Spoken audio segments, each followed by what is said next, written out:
Paulo, eu não sei o que está faltando para vocês, Paulo. Eu pergunto para vocês não falam nada, Paulo.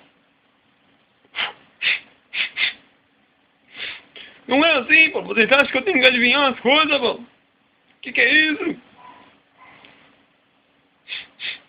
Gurizinho, o meu tempo tá passando passagem, gurizinho. Pegar um caderninho e anotar, gurizinho. É assim mesmo, gurizinho. Eu não tenho, gurizinho. Eu nunca errei, gurizinho.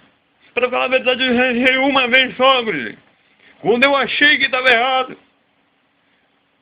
Não é assim, vocês têm que trabalhar, gurizinho. Agora o cara fica 10 dias em casa, você não dá nem satisfação, gurizinho. Que é isso? Eu perco até o bigode, gurizinho. Não pode ser assim. Tem que trabalhar. Tem que trabalhar, guardar o dinheiro. E o André com aquela cacalhada de carro. E já estacionou ali, quase me bateu.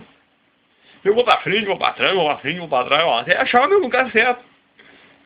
Agora andei com aqueles cacos de carro. Não vai nada direito, cara. Botou meio metro do pescoço pra fora.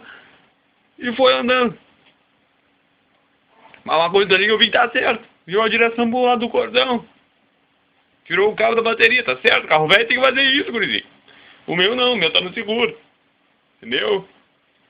Bota a roupa pra trabalhar, André. Vai trabalhar, vai trabalhar.